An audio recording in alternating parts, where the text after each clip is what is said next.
Have you been thinking about remarrying, but felt a quiet instinct telling you to wait? That instinct might be wiser than you realize.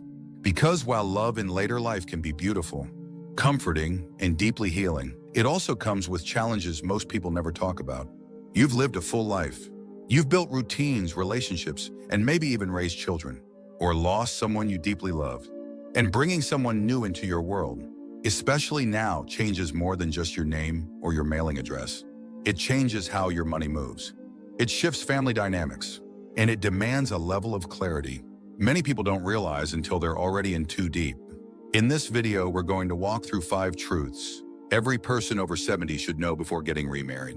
These aren't meant to scare you. They're meant to guide you, protect you, and give you peace of mind.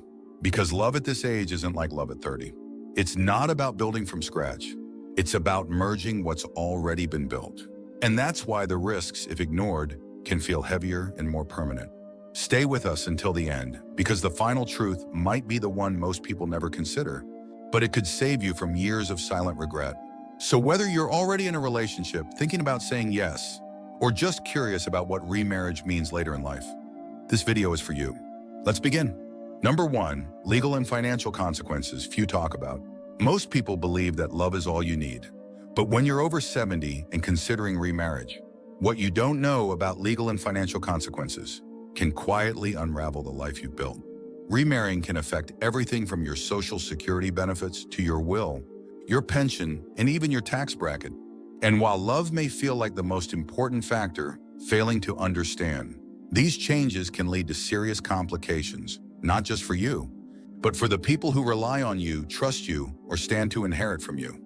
For example, many seniors don't realize that remarrying after the age of 60 can affect widower Social Security benefits.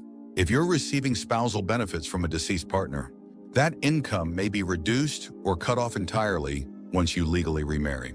Pensions from previous spouses, especially government or military, may also be impacted.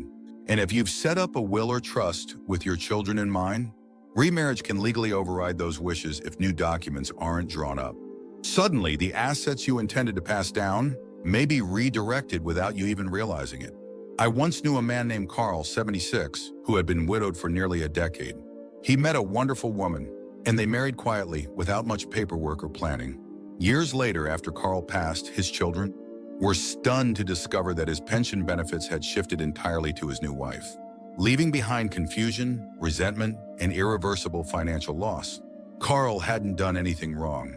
He just didn't know the rules had changed. Even your taxes can shift in ways that surprise you.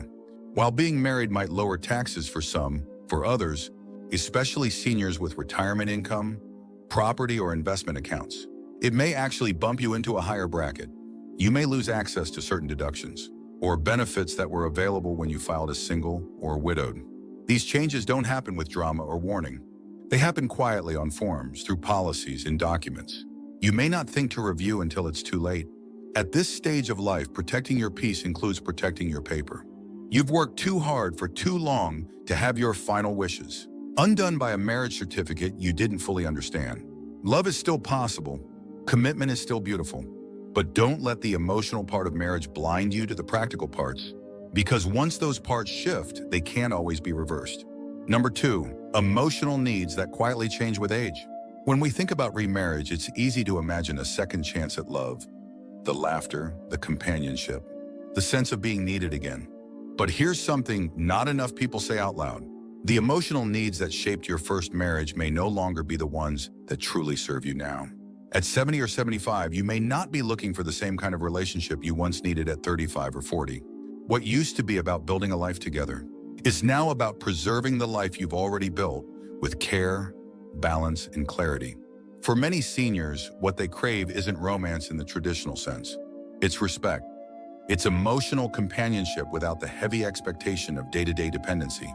And when those deeper needs aren't clearly identified, they get buried under a rush of feelings.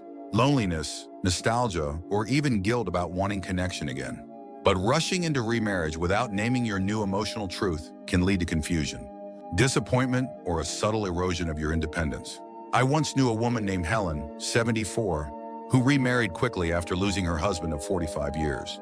Her new partner was kind, generous, and devoted, But she soon realized that what she really wanted wasn't another man to take care of her. She wanted a partner who respected her space, supported her decisions, and understood that she wasn't looking to start over. She was looking to move forward.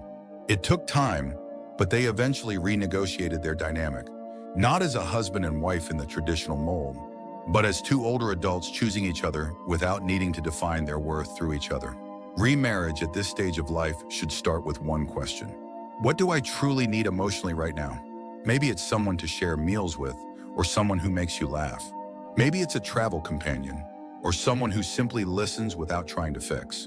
Those are all real needs, but they're different than the emotional dependencies many younger couples build into marriage. And unless you name them early, you may end up accepting a version of partnership that brings more obligation than joy. Another truth is that your emotional energy is finite now. You may no longer have the bandwidth for constant emotional caretaking or intense conflict resolution. And that's not selfish, it's wisdom. You've learned what you can and can't live with. You've learned the cost of silence, of resentment, of emotional imbalance. And this time, if you do it again, it should be from a place of self-awareness, not longing, because longing fades. But clarity endures. So before you say yes, ask yourself, do I want a partner or do I want peace? Sometimes you can have both, but sometimes chasing one quietly steals the other. And at this age, peace isn't a luxury, it's a necessity.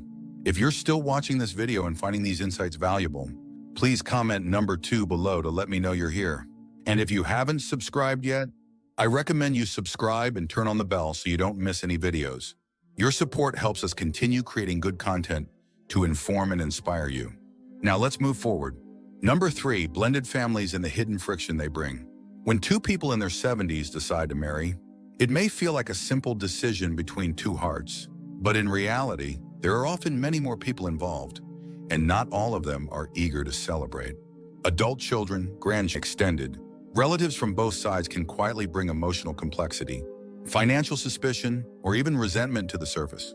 And if you're not prepared for that friction, what begins as a hopeful union can quickly turn into a source of unexpected strain. Blended families aren't new, but what's different at this stage of life is that each person brings decades of personal history, grief, and expectation to the table. Your children may still be processing the loss or absence of their other parent. They may feel uncertain about your new partner's intentions, or about what this change means for their inheritance, their place in your life, or the family traditions they've come to cherish. Even if no one says it directly, the tension often reveals itself through hesitation, passive resistance, or a growing distance that's hard to explain. I knew a man named Gerald, 78, who remarried after being widowed for many years. His daughter, now in her 40s, was kind to his new wife, but there was a subtle shift in their relationship. Fewer phone calls, shorter visits. Gerald didn't understand it at first until one day.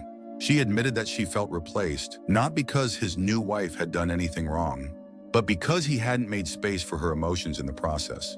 That honest conversation changed everything. Not because it fixed every issue, but because it brought unspoken fears into the light. And sometimes the conflict isn't emotional, it's financial. When families see wills rewritten or assets redirected, it can lead to painful misunderstandings, fractured trust, and long-term estrangement. It doesn't mean you owe your family every decision, but you do owe them honesty and the chance to ask questions before changes are made.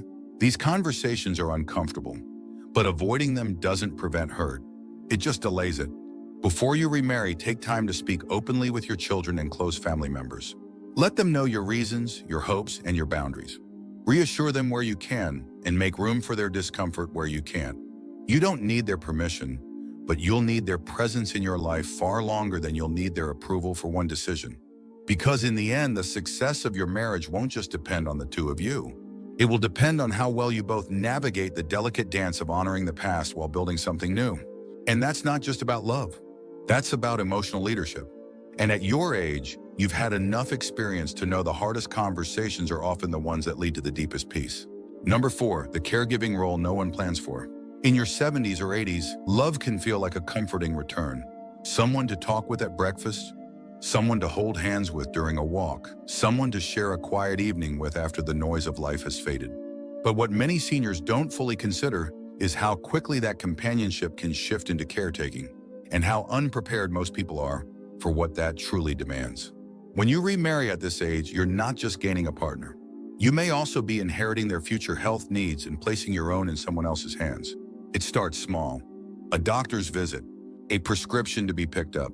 And before long, one of you may find yourselves filling pill boxes, helping with bathing, cooking meals, or managing appointments. And while these things can be done out of love, they also take energy, physical, emotional, and mental, that few people have to spare in their later years. I once knew a woman named Gloria, 80, who remarried a man she deeply adored. He was sharp, funny, and strong, but within 2 years, his health declined quickly. She found herself lifting him in and out of chairs, waking up in the middle of the night to help him to the bathroom, and making medical decisions she never anticipated having to face again. She didn't regret loving him, but she often said, "I wish we'd talked more about what might come." That's the piece most people miss. When you marry later in life, you're not entering a phase of building a future. You're managing what remains of it. That doesn't make it less meaningful. In fact, it makes it more sacred. But it does mean you need to ask the questions no one wants to ask. What happens if one of us gets sick? Who handles the finances if one of us declines? Are we emotionally prepared to become caregivers again? Not out of obligation, but out of genuine readiness. Caregiving isn't just a list of tasks. It changes the relationship. It introduces dependency. It tests patience. And for many seniors, it reopens old grief, memories of taking care of a spouse who has passed, or fears of becoming a burden themselves. Without honest conversations up front, these feelings can build silently, turning what began as love into quiet resentment or overwhelming fatigue that neither person saw coming. That's why before you remarry, you must speak candidly, not just about who you are now, but who you're becoming. Talk about long-term care plans. Talk about mobility, memory, driving, and even housing. Will you stay in your home? Will you move closer to adult children? Will you hire help when the time comes? Or will you try to do it all yourselves? There are no perfect answers, but ignoring the questions won't protect you from the consequences. And if you're still watching this video and finding these insights valuable, please comment number 4 below to let me know you're here. And if you haven't subscribed yet, I recommend you subscribe and turn on the bell so you don't miss any videos. Your support helps us continue creating good content to inform and inspire you. Now let's move forward. Number 5, the importance of healing before you begin again. Loneliness after 70 can feel louder than it did before. The house is quieter, the days feel longer, and the absence of someone to share life with becomes more noticeable with each passing season. And in that space, it's natural to seek connection, to long for companionship, affection, or even just the presence of another voice in the room. But if you haven't fully healed from your past, whether that means grieving a spouse, recovering from a divorce, letting go of old resentment, then remarriage can quietly become a way of avoiding your pain rather than resolving it. Many seniors remarry hoping it will fill an emotional void. And while a new partner may bring joy, comfort, or even laughter, they cannot carry the weight of your unprocessed grief. When we remarry from a place of emotional imbalance, we may unintentionally place unfair expectations on the other person, expecting them to be more understanding, more available, or more like the one we lost. And when they can't meet those silent expectations, resentment can build, not because they did something wrong, but because we never fully said goodbye to the life we left behind. I remember a man named Eugene, 83, who married a widow just 2 years after losing his wife of 50 years. He said all the right things. He wanted to move on. He believed in second chances, but deep down, he admitted later, he still talked to his late wife every night before bed. He kept her clothes in the closet. He still wore her wedding ring on a chain around his neck. His new wife never asked him to let go, but she always felt like she was living beside a ghost. And eventually, that distance took its toll. Healing doesn't mean forgetting. It doesn't mean closing the door on your past. It means making peace with it, so that when you say yes again, it's not a reaction to what was lost, but a response to what you're genuinely ready to receive. Healing means asking yourself hard questions. Have I fully grieved? Am I marrying to avoid something or to build something new? Would I still want this person in my life if I were already whole? One of the most generous things you can offer a future partner is a version of yourself that is not expecting to be rescued, fixed, or filled up. Because the kind of love that lasts in your 70s and 80s isn't the kind that completes you. It's the kind that honors what you've already become and gently joins you there. Before you remarry, take time to sit with your story. Talk to a counselor or a trusted friend. Write letters to people you've lost, even if you never send them. And if you still feel moments of sadness, that's okay. Healing isn't about removing grief. It's about making space for love to stand beside it without competition. Because the most beautiful relationships later in life are not the ones that try to start over. They're the ones that say, I see your past. I honor your journey. And I'm here, not to replace anyone, but to walk with you for as long as we're given. That kind of love doesn't rush, and it never asks you to pretend you're not still healing. It simply meets you where you are and stays. Final thoughts. As we wrap up this video, I want you to take a quiet moment to reflect on what remarriage really means. Not just in theory, but in your life, your heart, and your future. You've heard 5 truths today, not to scare you away from love, but to prepare you for it. Because at this stage, love is no longer about rushing into a feeling. It's about understanding the life you're inviting someone into.